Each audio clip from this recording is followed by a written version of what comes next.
ويا مساء الفل. هنعمل مع بعض النهاردة ألذ رز بلبن ممكن تجربوه، بطعم كريمي زي الجاهز وأطعم ومن غير مجهود ووقفة كتير. والحلو فيه لا هيحتاج لبن بودرة ولا إضافات مكلفة ملهاش أي لازمة، يعني تقدري تقولي كده طبق خفيف يرطب على القلب، تحفة. تعالوا مع بعض كده نشوف المكونات عبارة عن إيه. معانا 3 معالق كبار نشا، ومعانا 3 معالق كبار كريم شانتيه، و4 معالق كبار قشطة، ومعانا فانيليا، ومعانا 1.5 كوب سكر، وكوباية رز مغسول ومتصفي زي ما احنا شايفينه كده، وكوباية لبن، و3 كوبايات مية. تمام كده، يلا نبتدي ونقول بسم الله. أول حاجة هنبتدي نجيبها حلة فاضية وننزل بكوباية اللبن. المقادير اللي احنا قلناها دي مقادير 2 كيلو لبن. عايزة تعملي نص الكمية اقسمي كل حاجة على النص، بعدها على طول ابتدي انزل بالمية، يبقى كوباية لبن و3 كوبايات مية، وبعدها على طول انزل بالرز. انا غسلاه بس لكن مش منقوع، مغسول بس وزي الفل. تمام، هديله بس كده تقليبه حلوه. شايفين حجمه بيبقى عامل ازاي؟ الرزايه لسه زي ما هي. هبتدي اخد الحله وعلى النار، يدوب اول ما تدفى حاجه بسيطه خالص هنزل بمعلقه زبده. ايه لازمه الزبده؟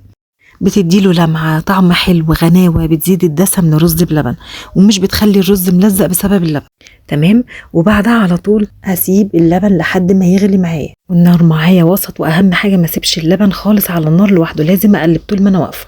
زي ما احنا شايفين اللي حوالين الفقاعات اللي هي البسيطة دي. اول ما اشوفها تظهر في الحلة ابتدي على طول اطفي النار واغطي الحلة معايا.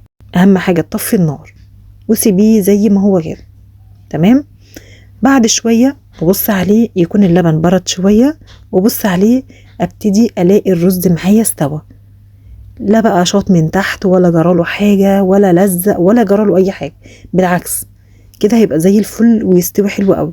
شايفين الاختبار؟ تمسكي حباية الرز وتبتدي ان انت تشوفيها كده، تضغطي عليها، مجرد ما تلاقيها طرية خلاص. تمام، بعدها على طول هبتدي اجيب حلة فاضية وانزل ب2 كيلو لبن، والسكر المظبوط ليه 1.5 كوب. طبعا عايزه ازيد عايزه اقل انت وراحتك، بس لو انت عايزاه مظبوط قوي يبقى 1.5 كوب. تمام، 1.5 كوب سكر. ابتدي اقلبهم حلو قوي، وبعدها على طول هبتدي اجيب الكريم شانتيه، احط عليها شويه ميه وادوبهم حلو قوي زي ما احنا شايفين كده. والكريم شانتيه اللي معايا انا بجيبه خام عشان ابقى محدده السكر اللي انا بحطه، ما يبقاش مسكر وده مسكر الدنيا تبوظ معايا. هاتيه خام خالص وتحكمي انتي في السكر، يا اما لو مفيش كريم شانتيه خام هاتي كريم شانتيه فيه سكر وقللي السكر اللي انتي بتحطيه شويه. تمام، وابتدي انزل بيه في اللبن واقلب زي ما احنا شايفين كده، وبعدها على طول انزل بالفانيلي. طب ما عنديش فانيلي، حطي ميه زهر، ميه ورد، اللي نفسك فيه. تمام، ويلا بينا نحط مقدار الرز اللي احنا عملناه مع بعض. شايفين حباية الرز بوحدتها عاملة ازاي؟ مش معجن وبايظ. دي ابسط طريقة لتسوية الرز من غير اي مجهود. زي ما احنا شايفين كده الرز طالع زي الفل. هنزل بالكمية كلها زي ما احنا شايفينها كده، واهم حاجة تتأكدي منها ان الرز استوى معاكي لانه ما بياخدش سوا كتير على النار. تمام، يعني امسكي الرزاية كده واضغطي عليها بايدك، لقيتيها استوت تبقى زي الفل. تمام، نقلبهم مع بعض كده، نخلي الرز بلبن يتشرب مع الفانيليا والسكر وكله مع بعضه، وبعدها على طول هنبتدي ننزل بالقشطه. القشطه دي عباره عن ايه؟ وش اللبن. مفيش اسهل من كده، ولا تجيبوا حاجات معلبات غاليه ملهاش لازمه، هي وش اللبن. كل ما تجيبي كيلو لبن اغليه ودخليه التلاجة، بعدها بشويه تلاقيها عملت وش. حافظي على الوش ده واحتاجيه الوصفه زي كده. تمام، بعدها على طول هنبتدي نجيب 3 معالق نشا كبار هرميين زي ما احنا اتفقنا، وننزل عليهم شوية مية، ربع كوباية نص كوباية لحد ما تفك معانا. بس اهم حاجة نقلب حلو جدا. في الاول كده هتحس ان في تكتلات من تحت وجامد جدا، ده طبيعة النشا.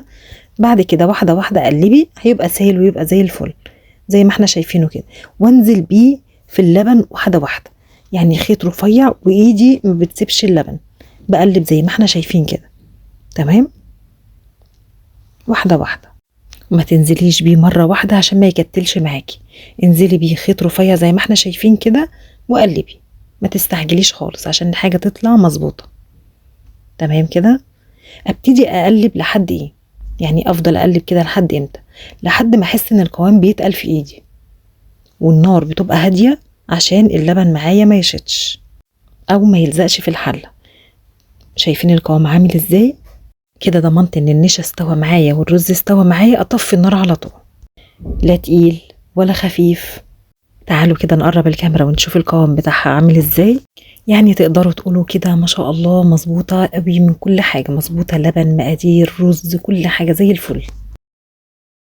الرز مش كتير خالص في اللبن، كوباية على 2 كيلو لبن، مش كتير خالص، هو مظبوطة جدا. حاولي بس ظبطي ايدك في المقادير اللي احنا قلنا عليها وهيطلع معاكي رز بلبن تحفة. يلا بقى نبتدي نغرف في الأطباق معانا. الريحة تحفة، ريحة الفانيليا حلوة قوي. شايفين القوام شكله حلو قوي.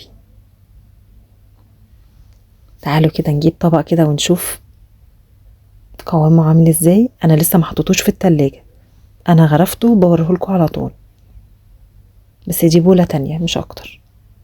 شايفين؟ لا بينزل بسرعة قوي من المعلقة اللي هو سايل، ولا ماسك لدرجة ان انتي مش عارفة تنزليه من المعلقة. قوام كريمي مظبوط قوي، تحفة. دي شكل الاطباق. طبعا كان في كام طبق كمان بس الحمد لله اتاكلوا وهم سخنين. الف هنا للي اكلوا. ونبتدي نجيب شوية بقى جوز الهند على شوية لوز، مفيش خالص، نبتدي نطلعه سادة زي ما احنا كده عايزين. انتي وراحتك، انتي وامكانياتك، ما ترتبطيش باي حاجة خالص. انا حطيت شوية جوز الهند، شوية لوز، وكريسبي في النص، ويطلع معانا بالشكل اللي احنا شايفينه ده. ومعلش ملحوظة صغيرة بس كده، كوباية اللبن اللي احنا خدناها في الاول خالص دي من 2 كيلو، يعني كل اللبن اللي احنا استخدمناه 2 كيلو بس.